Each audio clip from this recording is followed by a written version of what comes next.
ઓમ શ્રી ગણેશાય નમઃ. જય શ્રી કૃષ્ણ મિત્રો. આપણે સાંભળીશું ભગવાન કૃષ્ણની કહેલી એક સરસ કહાની, એક સરસ કથા છે.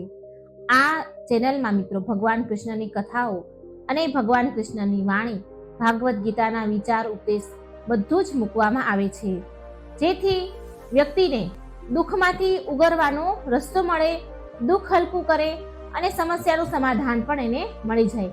દુઃખ તો બધાના જીવનમાં હોય છે, પણ ઘણા બહાર નીકળી શકે છે અને ઘણા ચિંતામાં ડૂબેલા રહે છે. તો મિત્રો, ચિંતા કરવાનું છોડી દો અને આ કથાઓ સાંભળો અને તમારું જીવન સરળ અને સફળ બનાવો. તો ભગવાન કૃષ્ણે સરસ કહાની કહી છે મિત્રો, અંત સુધી સાંભળજો. ખૂબ જ સરસ કહાની છે. આ કહાની સાંભળીને તમને પણ મનને શાંતિ થશે. તો ચાલો સાંભળીએ કથા. બહુ સમય પહેલાની વાત છે. ભગવાન કૃષ્ણ કહે છે કે બહુ સમય પહેલાની વાત છે. એક નગરમાં એક રાજુ નામનો યુવક રહેતો હતો. તે તેની જિંદગીથી બહુ પરેશાન હતો. તેની સાથે રોજ ને રોજ નવી નવી સમસ્યા આવતી હતી. તે જેવી એક સમસ્યાનું સમાધાન કરે કે તેવી તરત જ બીજી સમસ્યા ઊભી થઈ ગઈ હોય, અને આમ જ દિવસો વીતતા ગયા, પણ તેની સમસ્યા પૂરી થવાનું નામ ન લે. આ સમસ્યાઓના કારણે તેનું સ્વાસ્થ્ય પણ સારું ન રહેતું. એ હંમેશા ચિંતામાં રહેતો. તે બીમાર રહેવા લાગ્યો. ક્યારેક પરિવારની સમસ્યા હોય, ક્યારેક વ્યવસાયની, નોકરીની સમસ્યા હોય. આમ તે હરેક સમયે ચિંતામાં ડૂબેલો રહેતો. ભગવાન કૃષ્ણ કહે છે કે હવે રાજુને સમસ્યાઓ અને તણાવમાં ઘેરાયેલો જોઈને તેના મિત્રએ રાજુને કહ્યું કે આપણા નજીકના એક નગરમાં એક સંત બાબા આવ્યા છે. તે થોડા દિવસ માટે ત્યાં રોકાવાના છે.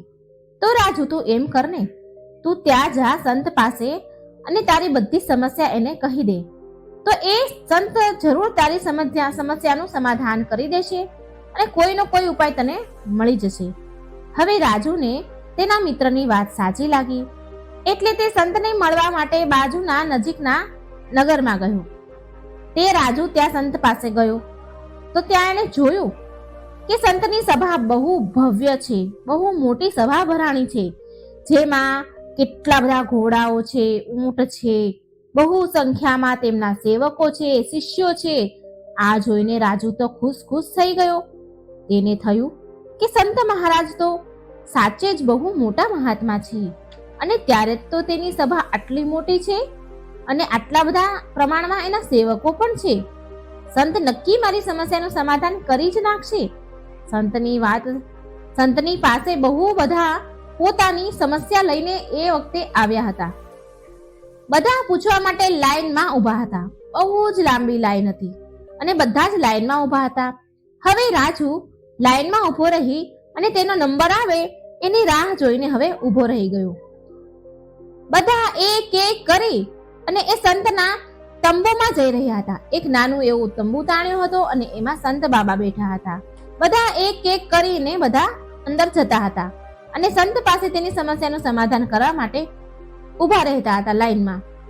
લાઈન એટલી મોટી હતી કે રાજુનો નંબર આવતા સવારથી સાંજ પડી ગઈ. સાંજ પડી ગઈ ત્યારે તે રાજુ સંત પાસે પહોંચ્યો. રાજુએ પ્રણામ કરીને તેનું બધું જ દુઃખ સંત મહારાજને કહી સંભળાવ્યું. ભગવાન કૃષ્ણ કહે છે કે રાજુની સમસ્યા સાંભળીને સંત પહેલા તો હસ્યા અને બોલ્યા કે આજે તો ઘણું મોડું થઈ ગયું છે.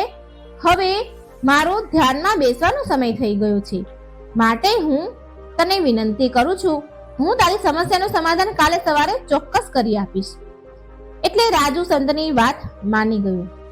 અને પછી સંતે રાજુને કહ્યું કે બેટા, તને ખોટું ન લાગે તો તું મારી એક સહાયતા કરીશ?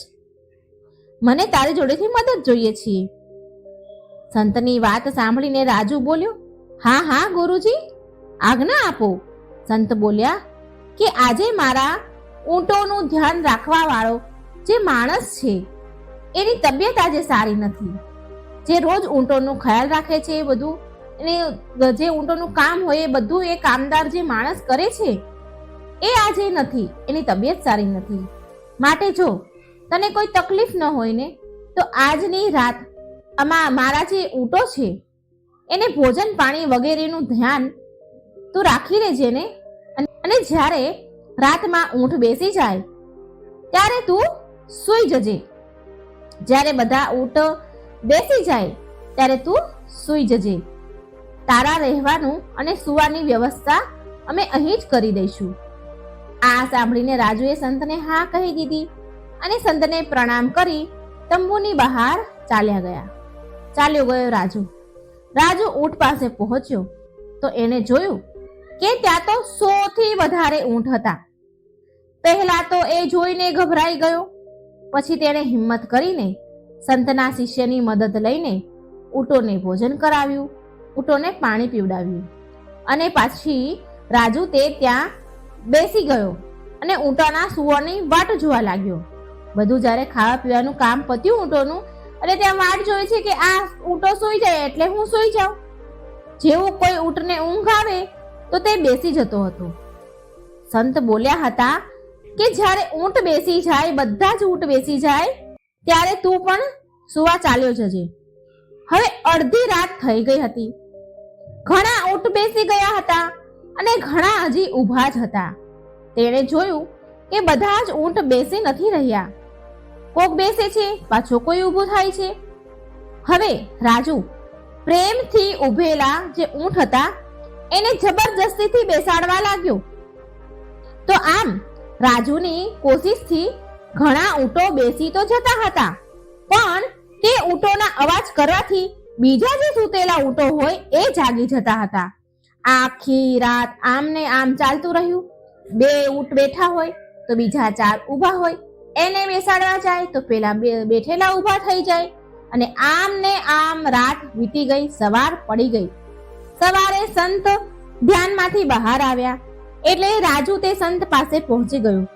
રાજુની હાલત જોઈને સંતને બધું જ સમજાઈ ગયું, પણ તોય સંત રાજુને કહે છે કે રાતે ઊંઘ તો સારી આવી હતી ને રાજુ? સંતની વાત સાંભળીને રાજુ બોલ્યો કે શું મહારાજ? રાજુ તો વ્યાકુળ થઈ ગયો અને બોલ્યો કે મહારાજ, સુવાની વાત તો ક્યાં કરો છો? મને તો શાંતિથી બેસવા પણ ન મળ્યું. તમે મને કહ્યું હતું ને કે જ્યારે બધા જ ઊંટ સૂઈ જાય ત્યારે તું પણ સૂઈ જજે. પણ થયું એવું કે જેવા અમુક ઊંટ બેસી જતા હતા તો તેવા જ અમુક બેસેલા ઊંટો ઊભા થઈ જતા હતા અને જ્યારે હું ઊભા રહેલા ઊંટને બેસાડતો તો બીજા નવા ઊંટ ઊભા થઈ જતા હતા. આમનું આમ જ આખી રાત ચાલતું રહ્યું. હું આમને આમ જ બધું કરતો રહ્યો. ના ઊંટો શાંતિથી બેઠા અને ના મને બેસવા દીધો કે ન સુવા દીધો. આ સાંભળી સંત બહુ ખખડીને હસ્યા. સંતને હસતા જોઈને રાજુ તો પાણી થઈ ગયો. સંત બોલ્યા કે મને એવું લાગ્યું કે તારી સમસ્યાનું સમાધાન કાલે રાતની ઘટના અને પરિસ્થિતિથી તને મળી જ ગયું હશે.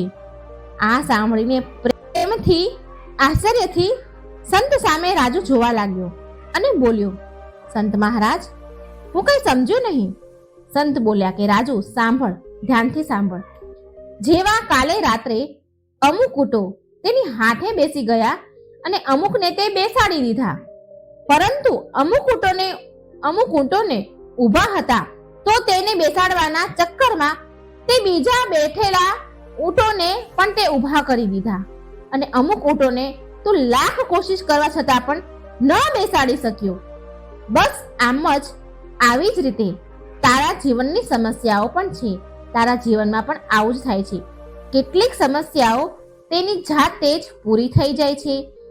અમુક સમસ્યાઓ તું જાતે જ પૂરી કરી લે છે, એટલે કે જાતે જ એનું સમાધાન કરી લે છે.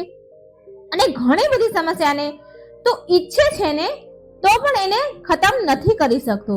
એ સમસ્યાને તું તારી જાતે સુલઝાવી નથી શકતો અને તે સમસ્યાને લઈને તું દુઃખી રહ્યા કરે છે. તો આનાથી સારું તો એ છે કે તું તારા જીવનને હસી ખુશીથી વિતાવી લે અને જે સમસ્યાનું સમાધાન તું કરી શકે છે તેનું સમાધાન તું કરી લે. જેનું સમાધાન તું નથી કરી શકતો તે તું ન કરીશ અને સમય સાથે તે સમસ્યાનું સમાધાન થવા દે. આવું જ કરવાથી તું દુઃખી નહીં થાય અને જીવનનો આનંદ લઈ શકીશ. ઘણી સમસ્યાઓ એવી હોય છે કે જે ગમે તેટલી કોશિશ કરો ને તોય તેનું સમાધાન તું નહીં કરી શકે. માટે તું તારો કિંમતી સમય અને જીવનને વ્યર્થ ના કર. સંતની વાત રાજુને બરાબર સમજાઈ ગઈ અને બાકીનું જીવન ચિંતા મુક્ત થઈને એ જીવવા લાગ્યો. તો મિત્રો, આ હતી ભગવાન કૃષ્ણે ખૂબ સુંદર કથા કહી, જેનાથી તમને પણ સમજાઈ ગયું હશે અને સમજાઈ જશે જો તમે ફરીવાર એકવાર વાર્તા સાંભળજો. ન સમજાયું હોય તો આપણી સમસ્યાઓ મિત્રો પણ આવી જાય છે. અમુક તેની જાતે હલ થઈ જાય છે, અમુક આપણે કરી શકીએ એવી કરીએ છીએ, અને જે આપણા હાથમાં નથી હોતી, આપણા વશમાં નથી હોતી, તો એ સમસ્યાનું સમાધાન સમય આવતા થઈ જ જાય છે. આજ નહીં તો કાલ થઈ જ જાય છે. અને એ સમસ્યા આપણે ભગવાન પર છોડી દેવાની. ભગવાન પાસે બધી જ સમસ્યાના સમાધાનો છે. સમય સાથે બધું સારું થઈ જ જાય છે. તો ખોટી ચિંતા ન કરશો, તમારા શરીરનું સ્વાસ્થ્ય ન બગાડશો અને શાંતિથી આ જીવનનો આનંદ માણો. અને મિત્રો, જો વિડીયો સારો લાગે તો લાઈક કરવાનું, શેર કરવાનું બિલકુલ ન ભૂલશો. જય શ્રી કૃષ્ણ. રાધે રાધે. Thank you.